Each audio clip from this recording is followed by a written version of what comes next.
let's go then. AP has you, not that you care about rankings, they have you 13, and the fakes of the mock selection show had you as a number 2 seed. Which one do you think is closer? I don't know that. I'll be honest. I don't know that we played to either one of them here in the last couple of weeks. So we certainly.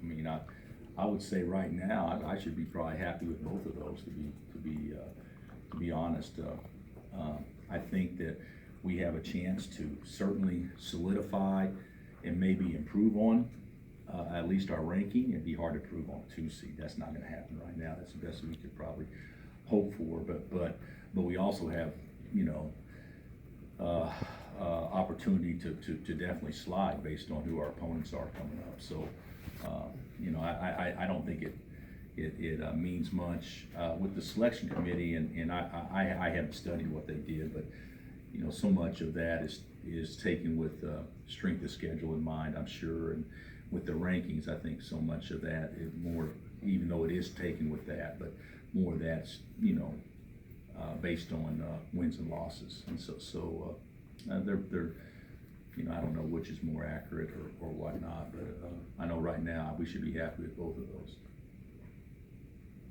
They do the quadrants now, the quadrant 1 system, quadrant 2, what figures in, can you wrap your arms around that? I didn't really study it, so there's 4 quadrants, right? So and where you play them, it's neutral, if it's home or road, who it is, their RPI, all that stuff. Are you talking about throughout the season? Yes. Well, yeah, I mean, is that something that you look at or? No, I really haven't studied it. You know, you go by, let's say you go by the RPI, okay, which is fine, but a top 50 win at home used to get you more brownie points than a top 60 road win, and they've skewed that now, which I think is a great idea, that maybe a top 75 road win is the equivalent of a top 40 home win. And so I think that's what you're talking about, isn't it? So to kind of get a better understanding that there's value placed on winning away from home. What's a harder matchup? West Virginia's Press, Baylor's Link. I think they're you know, obviously we haven't been unbelievably great against either. You know, Baylor just hurt us you know, with their zone in Waco, and we didn't play very well. But West Virginia's also made us look pretty foolish with their pressure too. So I think they're different, and certainly you know, both of them, if you're not prepared, can give you a lot of problems. The one that probably sticks out to me the most is West Virginia's pressure. You know, so much of attacking a zone.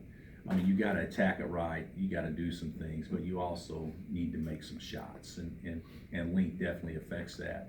And Baylor's length is good, but it's not like it used to be. I mean, they're long, but they're not near as long as 6'10" with Anthony Jones on the wing and stuff like that. They're not that long now, but I still think when you think of different styles in our league, the one that jumps out to everybody is West Virginia. You talked about Cole's development here from his freshman year when he left, and when you recruited him, did you ever think that this kind of jersey retirement would be the ceiling? Well, I promise you, when we recruited him, I didn't think about hanging a jersey or hanging his number in the rafters. But you know, Cole got off to a slow start here. But you look at it, he's also playing behind Sasha, Darnell, and Shady, so he wasn't going to play much as a freshman. But had his coming out party in the NCAA tournament, and then basically at the Final Four, and from that point, I don't know that we've ever had anybody improve more over a span of 2 years. I mean, he goes from that point, you know, happy to get in a game to being a second-team All-American in less than 12 months. He had an unbelievable run here his sophomore and junior year, and of course was a defensive presence as well. So, and he did it right on and off the court too, being an academic All-American and everything. But you know, him getting his honor on Saturday and Sherron getting on Monday. Those are two guys that I personally will take a ton of pride in this, in that, because I know how much they both love this place, and I know how much this place changed them. They're sort of a Batman and Robin? Yeah, I think so. Yeah. You know, we were talking about, you know, that 08 team, the second team on that had two guys that are getting their jerseys retired that didn't play. Now, Sherron played quite a bit, but he obviously didn't start, and then of course Cole, and then if you were to put others on there, whether it be Morningstar, Reed, or Case, or Stewart, or you know whatnot, you could put together a pretty good team with that 08 team. But you know, I had 7 NBA players on that particular team, and but they were kind of Batman and Robin, and you know, Cole won't like hearing this, but if that's the case, Sherron was definitely Batman, and Cole was his sidekick. Because, you know, Sherron pretty much ran things here his last couple of years. Did that have anything to do with putting their jersey retirements so close together? No, it had, you know, we obviously gave, Right. well, yeah, it did have something to do with it because they're close. You know, we're honoring the 08 team, the guys that can make it back, and so that's the perfect time for Cole to come because it's All-Star break, so he's off. And then Sherron wanted to do it at a time where Cole could be there for his deal too, so Cole and some of the guys will stick around to have see Sherron's as well. So that was the best way to do it, so they could both be honored by their teammates. I know you guys just had a bunch of past stars come back, but do you think having the guys from 08 visit and kind of meet with the guys you have now might be a bit of a boost? Maybe, I don't know that there's good, I mean, we haven't set up a meeting time or anything like that, and I doubt there'll be an opportunity to before the game. But you know, maybe after the game, there could be, you know, Mario and Brandon and Darnell, we don't think are going to be able to make it back. Darnell is overseas and he doesn't think he can make it, and Mario I think is going to be out of the country. And Brandon, I'm not sure exactly what the situation is. We haven't got a final on him, but there'll be some guys, and Russell's playing in Macedonia overseas, and so he won't be able to be here. So there'll be some guys that can't be here, but certainly the vast majority of them will be.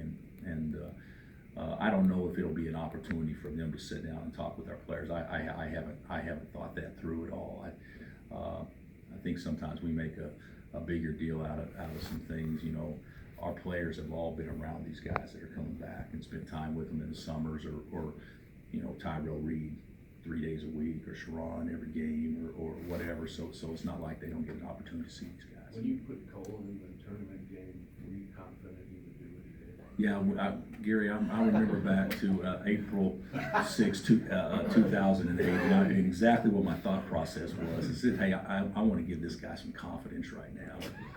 And Were you confident that he would do what he did? Yeah, he was going against Tyler Hansbrough, so obviously I was 100% confident that he would outplay the National Player of the Year, a guy that hadn't played at all. So I don't remember what I was thinking, but you know, he obviously did a great job and was probably as good a big man as there was in the game that day. Were you surprised at how he did perform? In that game? Yeah, against Tyler, yeah. Yeah, probably. Yeah, I mean, I guess I haven't watched that game film for at least 2 or 3 months now. So, no, I'm joking. I haven't seen it in years. But he did play great. Yeah. He did play great. I think he had like 8 points and 7 rebounds 4 or something blocks. like that. What was it? I think 4 blocks. Yeah, something like it. He was great. Yeah. But I certainly didn't anticipate that going in the game, that we know we could rely on that. Bill Marcus obviously has some things he needs to work on offensively, but it seems like your team has been better recently when he's been in. Yeah. And they've given you a boost. What do you see from him that he's helping? Well, I mean, he made a play the other night that nobody's played all year. Nobody's made all year for us.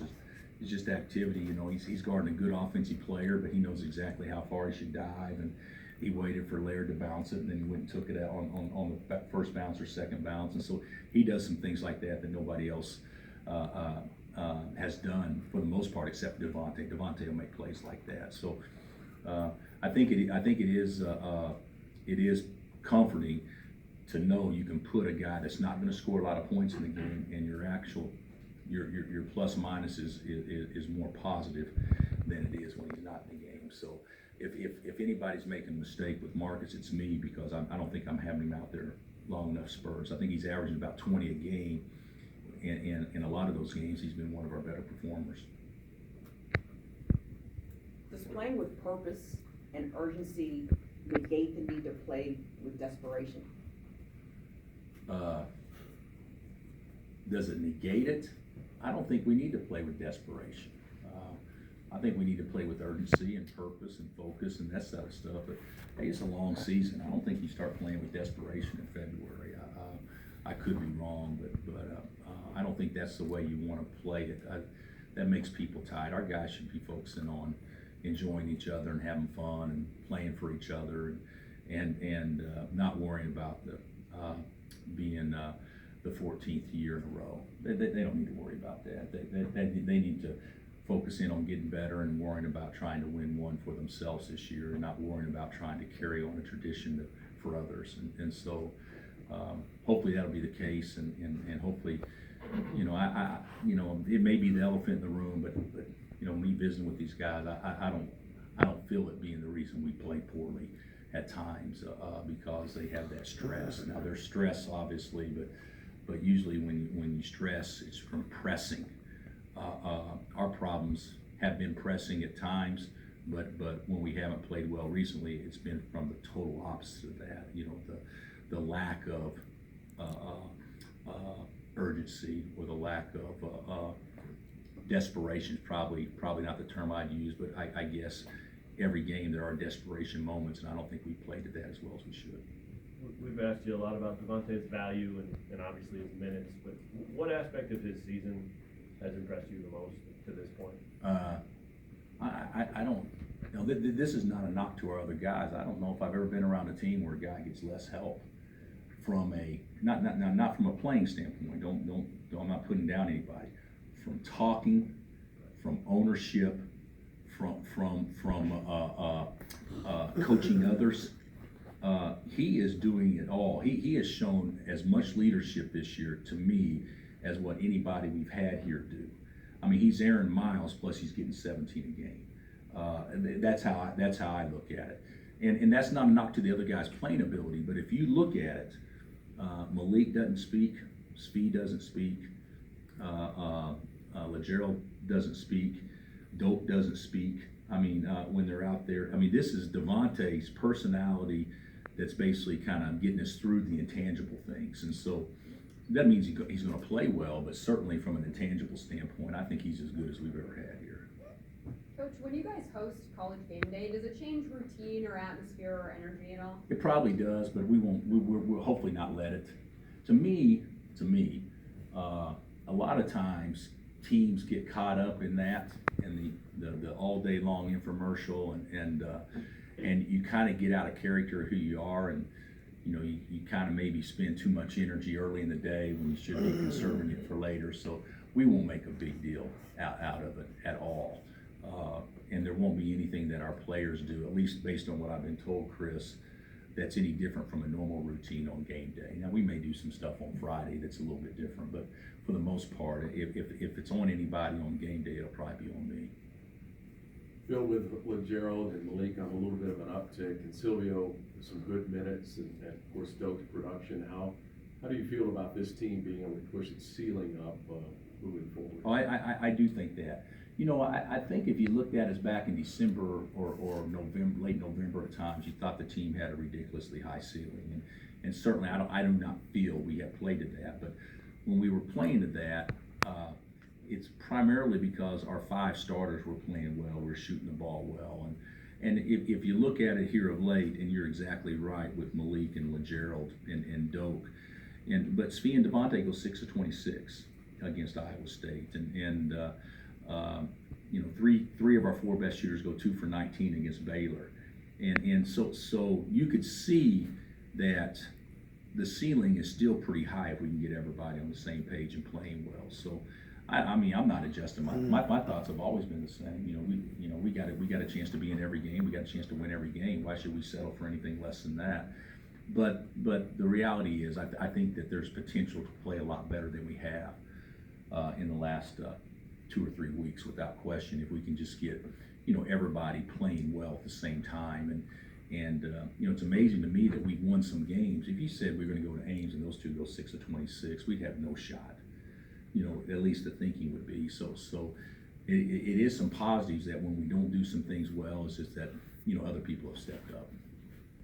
You gonna give Hugs anything to wear? No, nothing to Suit or wear, anything? nothing to wear, maybe something to drink, but definitely nothing to wear.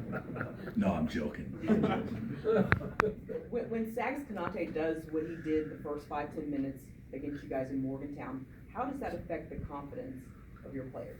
We hadn't talked about that though, but I actually thought that they weren't all smart plays, but that's on me. I said, hey, you take it right at him every time. And of course we did, and he blocked everything. But still the mindset was to be aggressive. So, you'd much rather have a player be aggressive and maybe make a not very smart play than have a player be timid or tentative. And I didn't think we were trying to go at him. Now, he has emerged as one of the best big guys in the country, not just in our league, and probably has been as dominant as anybody, from a defensive standpoint. He and Bamba, obviously, but it's very impressive how he's improved. Has Malik become more dynamic offensively? It seems like he's driving a little bit more, setting guys up a little bit more. Yeah, dynamic. He's been more versatile, I think, and not settling to just shooting the ball. So but he is driving it more without question. Yeah, and he's doing a good job of taking contact and finishing plays much better. Is that what you saw when you always talk about how he could go get a shot and things like that? Is that what you mean? Not really. When I thought about him going to get a shot, I thought of him usually off 2 feet.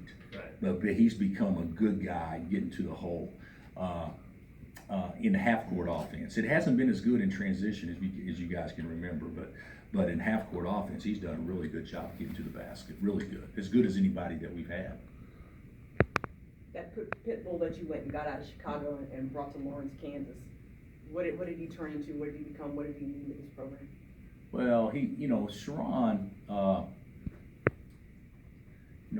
you could say maybe Josh,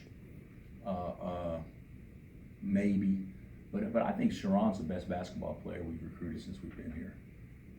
When you talk about a guy that can get his own, he can set anybody up, he thinks the game, his IQ is ridiculous, he's tougher than everybody.